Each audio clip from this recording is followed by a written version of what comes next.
There are a lot of really powerful agents in Valorant that can help you climb to Immortal and beyond. Whether you're a Sentinel, Initiator, Duelist, or Controller main, here are the 10 best agents that you can play in this patch so you can have the easiest time climbing out of Elo Hell. Now, the first character at number 10, we do gotta talk about Skye. Now, the Initiator role is absolutely stacked, but still Skye is an incredibly powerful and reliable Initiator. She does basically everything you could need her to do and more, from gathering information consistently, clearing out close corridors, and setting up your duelists to engage. If you try to get value out of every single Skye ability, you will be dominating in most elos. Now, I really do think that's the struggle on this character. You have so much that you can do that sometimes it feels weird to decide what you should do. As an example, should you flash deep? Should you flash close? Should you dog? Should you heal your team? And you have all these things pulling you to do this, that, and everything else. Try not to get stun locked with your decision making and constantly evaluate how you're using your abilities. If there was a moment when you tried to flash deep and there was someone close, or you died and you had a whole bunch of utility available to you, these are the moments that you need to evaluate, hey, I should have done this better, or I'm going to do this different next time. Now, regardless of what agent you lock, there's one thing that is constant with you no matter what, and that is your raw aim. Whether you're peeking angles, challenging enemies, or trying to trade out your team, you need to have a certain level of aim consistency that will translate to every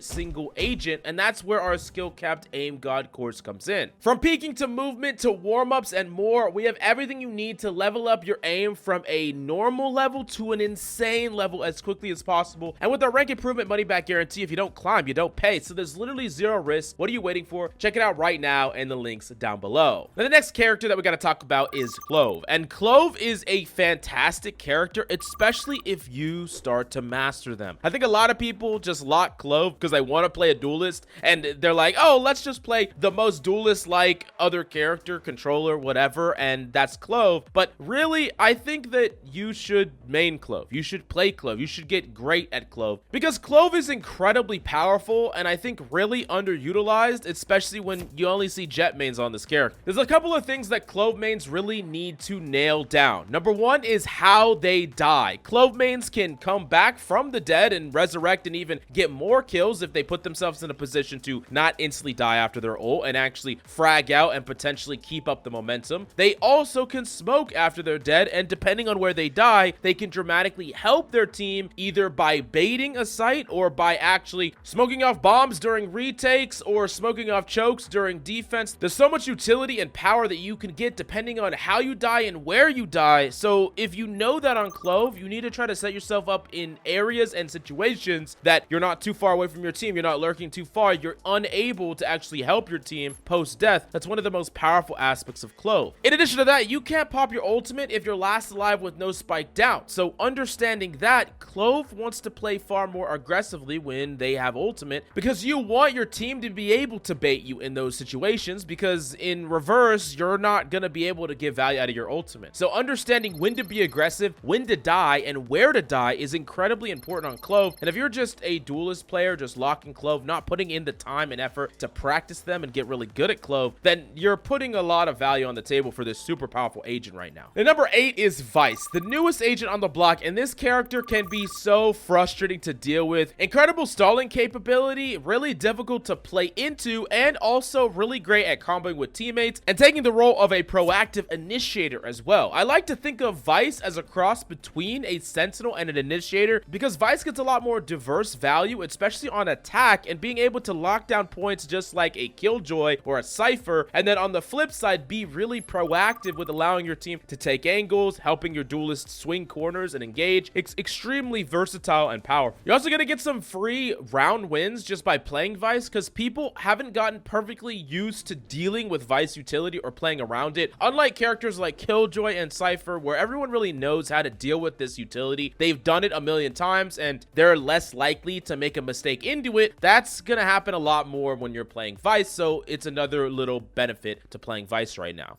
Then number 7, an agent that I think is just incredibly busted right now is Breach. Breach is so freaking strong, and he does something that the other initiators don't do. Now, of course, he combos really well with a certain duelist that we'll talk about in a bit, but just in general, Breach has a lot of tools to clear space and set up favorable trades and engagements for your team, which as a baseline, amazing. Like if you can win a fight against someone that can't fight back, amazing. When you can shoot someone, I just realized how easy it would be to clip everything I say out of context and just make... Okay, anyways, moving on. Breach is just a character that really demands respect. Like, playing in open space is a liability against a Breach because it's going to be incredibly hard, if not impossible, to dodge that flash. Giving away your location against a Breach is really a liability because he could potentially stun you and get you off that spike. Breach ult is one of the most scary and dangerous ults to play against, especially when there's low numbers on both sides, because Breach can basically just create an I win situation no matter what. We all know how powerful Breach's utility is, but try not to get overly lazy with your gunplay and your mechanical skill. I think it's really easy for that to happen on Breach because you never have to take a 50-50 fight. But if you can have great aim and then compound that with unfair fights consistently, that's when you really start to pop off and just have these games where you're completely dominating, fragging out, helping your team, clearing space, and just doing everything pretty much. And number 6 is Raze. And I think when people are trying to pick a character to hard carry, Raze always kind of gets pushed to the back of the line when she really should not be. She's not at all inferior to characters like Jett, ISO, Reyna, Neon, or Yoru at all, even when we're talking about solo hard carrying and just trying to just deadlift a game in rank. See, Raze is one of those rare characters that is extremely good at helping your team, whether you're clearing utility, whether you're creating space, whether you're performing as a duelist and entering onto site, but also gets to take advantage gun duels, has advanced mobility so that you can outplay people, and has an ultimate that can compound your momentum and really create more snowball moments where you're popping off, getting multiple nades, getting ultimates, and kind of taking over an entire lobby. And I really do think the reason that when people want to pick that solo carry character, they're picking these other characters, is because Raze is not the one-tap demon character. It's not the character you want to play when you're trying to hit precise shots. Not a hyper-accurate focused character. Characters like ISO and Reyna get incredible advantage for hitting that single dink, but Raze sets up micro unfair situations with their utility, and they're not mostly focused on hitting those individual dinks. In fact, I think that they are incredibly good against characters that are trying to take those hyper accurate engagements. They're trying to just have the perfect 1v1 where two characters are standing still and they get to have a dink off. Raze, between the mobility, forcing enemies to move with her nade, and being all around a character that can change how they're positioned on the fly, means that they don't have to hit those dinks consistently to have consistent gunfight wins and advantage. Now, the problem with mastering Raze is that there's a lot of decision making you have to make on the fly. Your abilities need to be very fluid. Sometimes you need to dip out of cover. Sometimes you need to hyper swing somebody and burst swing them. Sometimes you need to throw a close nade or a far nade or swing into your nade. There's a million different situations where you have to think about your kit more fluidly and more dynamically, where there isn't like a do this and do that or a lineup or a setup. It's all just things that you're coming up with on the fly through trial and error. But if you could master Raze, then I think it's one of the best mains you could possibly have. Now, top 5 list, let's talk about 5. Viper. Viper is just one of the most essential characters, period. Incredibly strong on certain maps, really needed on certain longer sideline maps like Breeze or Icebox. And Viper is also a character that, similar to what we talked about with Clove, not a character that you just want to dip your toe into. Like, yes, playing Viper is important on these maps, but mastering Viper is a completely different ball game. Knowing how to navigate in and around your ultimate, super important. Knowing lineups, knowing where you can play and hide so that you're not the first one to die. Typically, you want to be the clutcher, the last one to die. And I think mastery on this character gets you exponential value and really can be very frustrating to deal with a great Viper. So even though every team needs a Viper, I would highly suggest don't just learn Viper just to be able to field a Viper. If you're gonna learn Viper at all, put in some time to get good at Viper so that when you're playing those those maps, you're not going to be constantly diffed by the enemy Viper that has put the time in, does know the character, and you're just trying to fill so that your team composition looks great on paper. I don't think that's a really great route to victory consistently, and it would be far better if you either put the extra time into Viper or you don't force it. Now, I'm cheating a little bit on number 4 because I'm putting both Killjoy and Cypher in this 4th slot. Everyone knows how powerful these characters are, and they just get so much consistent value, shutting off sights and on attack being incredibly strong lurkers, that everyone just knows the potential of these characters. Now, the only thing that I will say, the big problem that you're going to run into right now playing these characters, is that everyone's going to know how to deal with these setups. So you're going to have to be pretty dynamic with how you're moving it around. And it's better to have a setup that gets a little bit of value rather than a setup that just gets completely denied over and over again, because then your utility is not doing anything and you're being shut down way too easily. So make sure that you have a couple of really strong setups in the bank, and also start to think about how to set up a little bit more flexibly based on your composition. Just because there's a setup that you always use doesn't mean you have to keep that setup, especially when we start talking about double sentinel holds. You can use utility in more dynamic ways. You can use utility in different ways, like using a piece of utility to guard the mid lurk or gathering information on a different site. But also, knowing how to play these characters on attack is tricky for a lot of people. It mainly comes down to what you are going to do. Sometimes it's best for you to just play with your team and actually be someone, a body, to trade out with your teammates. Help your teammates take site, set up in the post plant, set up after you've taken site, and make it really hard for enemies to re-engage. But other times you need to be lurking, trying to cut off rotations, gather extra bits of information to relay that to your team. And you can't all in either side, because if you're lurking too much, then enemies are going to catch on to you and you're going to be too predictable. But if you're always just playing with your team, you're leaving a lot of potential free rotates, free kills, free round wins, really. When someone rotates into you and they don't know it, and you're holding like the rotation lane, you can kill someone, set up utility so that if people re-rotate back, they're gonna die to it, like a tripwire,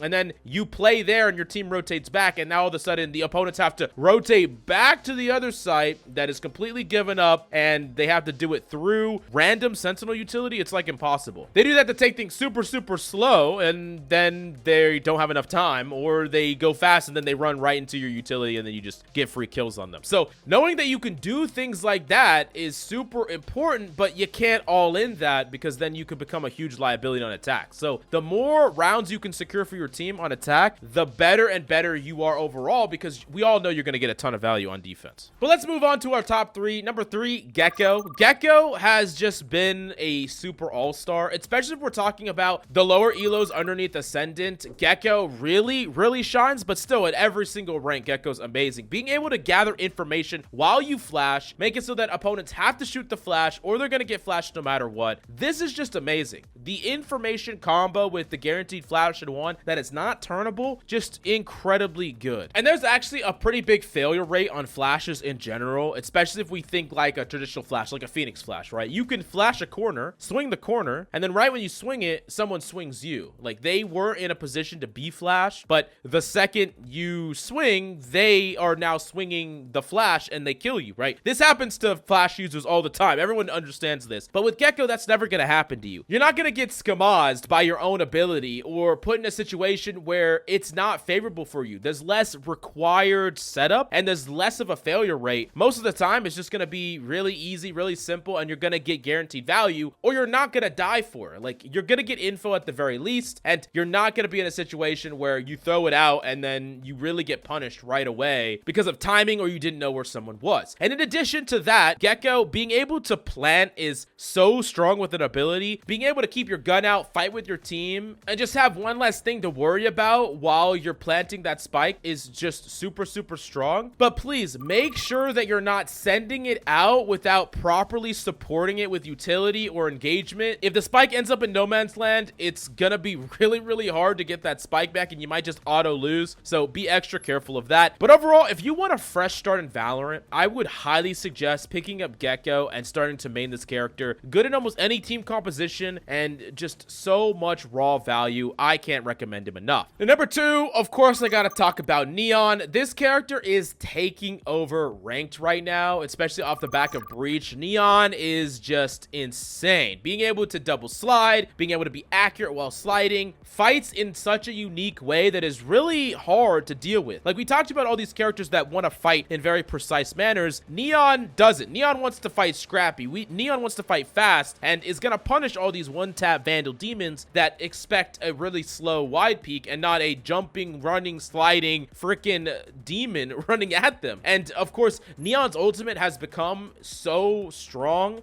As long as you maintain your movement and maintain your mobility, you're just so freaking hard to hit. And yeah, I would say if you want to get a lot of value on Neon, have setups with your team. Having an initiator set you up, a breach flash, a Skye flash. These things setting you up makes your engagements much easier. And in addition to that, I would say just start to learn some lineups with your stun. If you can know some easy lineups, some easy set lineups that at least clear a couple of angles, it makes your executes far easier when you go onto site. Now, importantly, though, I think the trap that a lot of Neons fall into is they just want to run. They just want to be hyper mobile and they want to just do tricks with their mobility, and they peak things or challenge things that don't really make any sense. Just because you can run doesn't mean you should slide swing into 3 people. Like, sliding with Neon, especially when you're sliding and an opponent's holding an angle, is an advantage fight. It's quite an advantage fight because you know you're going to slide and enemies would have to adjust, right? But it's not going to turn a fight into a 100% win. It turns a 1v1 fight, you get a small boost or advantage in that fight, maybe 10, 20, 30%. But once there's 2 people, all of a sudden that advantage pretty shrinks and you're not even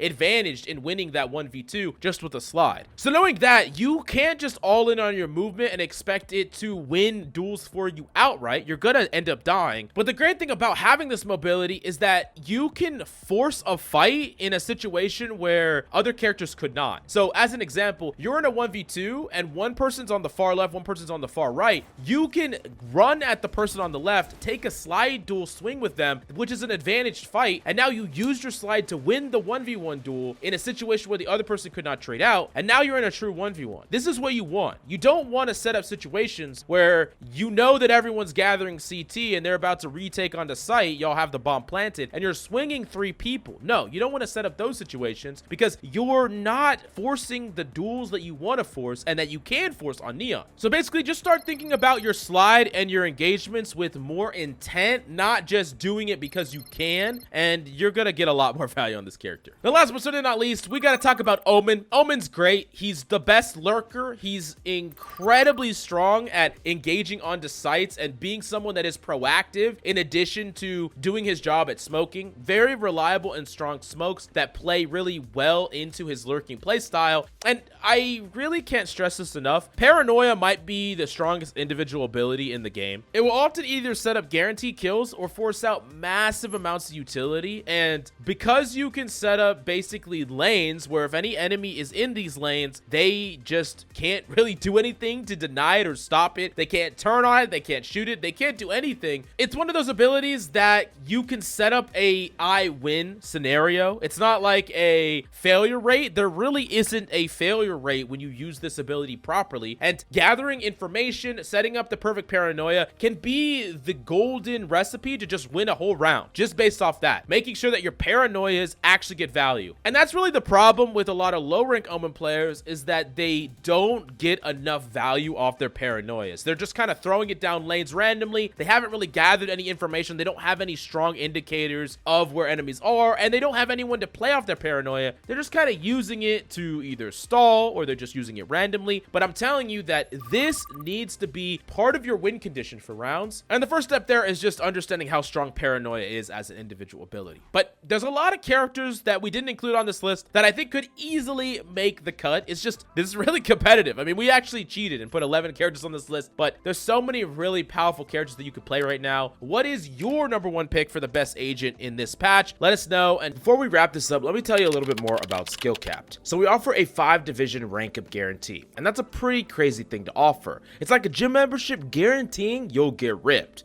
Your local gym would go bust if they offered that.